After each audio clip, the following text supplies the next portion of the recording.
When is the best time to get an insurance? Hi guys, this is Jesse Alcaraz. I teach people accounting, business, and financial literacy concepts. Kung gusto nyo ta magdali, parang maka-close ta og deal and ma-hit na ta itong monthly quota, then definitely I would say nga karon ka dapat makuha og life insurance. However, since I believe that insurance, whether life man na siya, mapa-health, and even HMOs, are long-term commitments to our financial journey. Nag-discuss ko sa akong mga clients and prospects that there are prerequisites that I normally consider when to get an insurance. So kung naana ni sila, established na ni sila, then definitely we are now ready to take on this long-term commitment. And in this video, i-discuss natin na sila. So the first thing that we have to consider is a reliable source of income, whether through salary or business income. Mao dyan siya ang common, no? Nga naman, kay basin man good na interesado ta magkuha og insurance tungod tay dako ta og sweldo for now or dako ang ato ang sales and profits for now. Be reminded that there are a lot of products, insurance products, that it will take 5, 10, 15, 20 years to pay. And considering nga taas siya nga duration, kunya temporary lang ang imo ang sweldo or temporary lang siya nga dako, then basin pag-abot sa panahon maglisod ta o bayad sa atong insurance, maundangan nato siya maglapse and again masayang lang. Number 2 is savings. After securing a salary and the business income, then proceed ta sa number 2, which is savings. And sa savings natin ginatawag nga EF, which is emergency fund, and ako ginatawag na AF, acquisition fund. Buhat-buhat ra nako nino. So EF is for our emergency. So normally kaning emergency fund 3 to 6 months worth of expenses.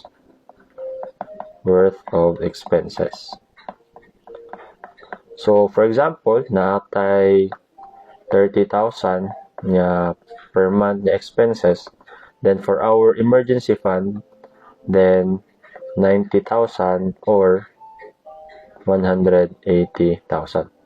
Though ang ideal jud ani is at least 1 year. Kung kaya na to mag 1 year sa atong emergency fund, then definitely better. Pero kung medyo apiki pa or gamay pa lang atong sweldo, then ano lang sa 3 to 6 months worth of expenses. Para sa mga emergency fund, definitely it is for emergency. So that in case nga madaot atong stove, I have a video about it, dili na nato kailangan mangutang.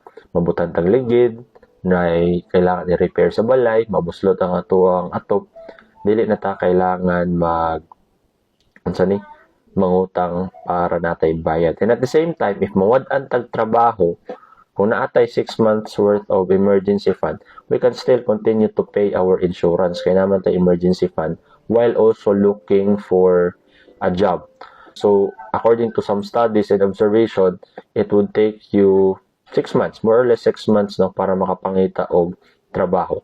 At AF is an acquisition fund. Of course, life would be boring, no, kung we will just be continuing to live on a boarding house or magbaktas lang ta, mag-commute. Definitely, there are things we wanted to purchase in the future.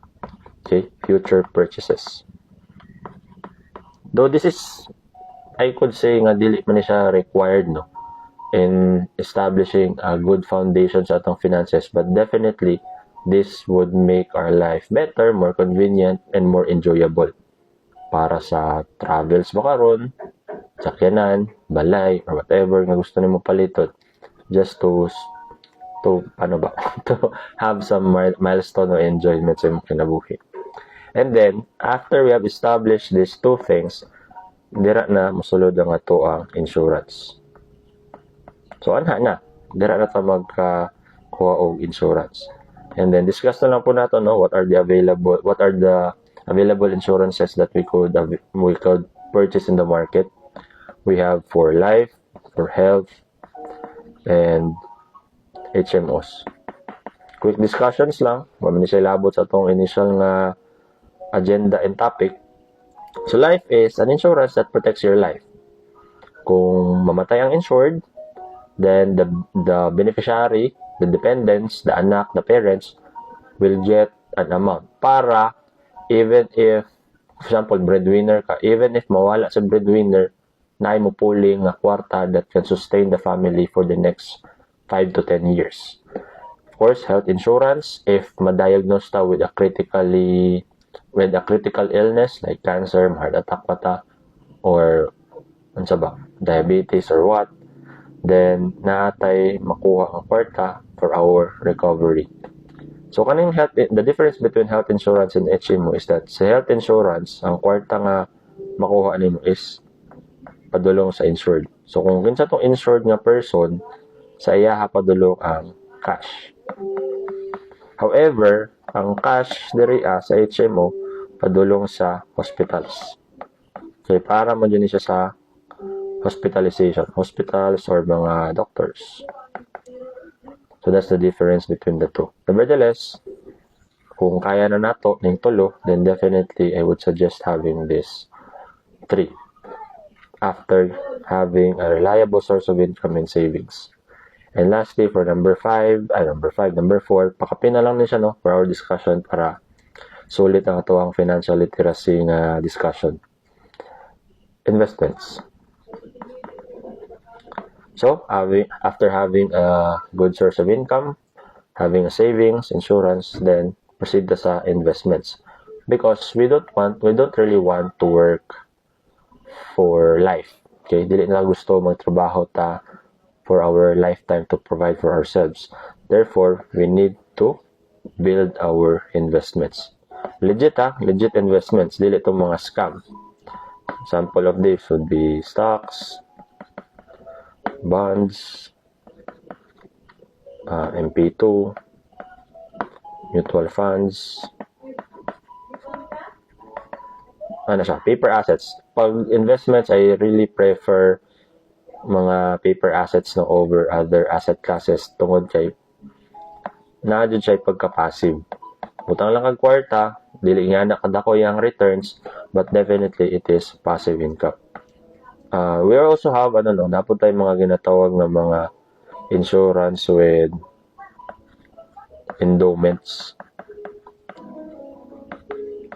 So for diversity, this is not dili siya nga nakadako ang iyahang tubo or kita, but this is a good diversification for our investment portfolio. If you wanted to learn more about these things, then just again message me para madiscusan nato. So there you have it, 2 things: reliable source of income and savings, both for emergency and future acquisitions. And if naana ng duha, then we can proceed with our insurance. And after the insurance, we can now slowly but surely build up our investment portfolio. So I hope I was able to add value sa inyo, and if ever you want further discussions on financial literacy, feel free to message me through WhatsApp and Facebook Messenger. And if you wanted to learn about investing, how to invest in mutual funds or get a life or health insurance, then makatabang po ko sa inyo. Kato lang, and may gabi sa tanan.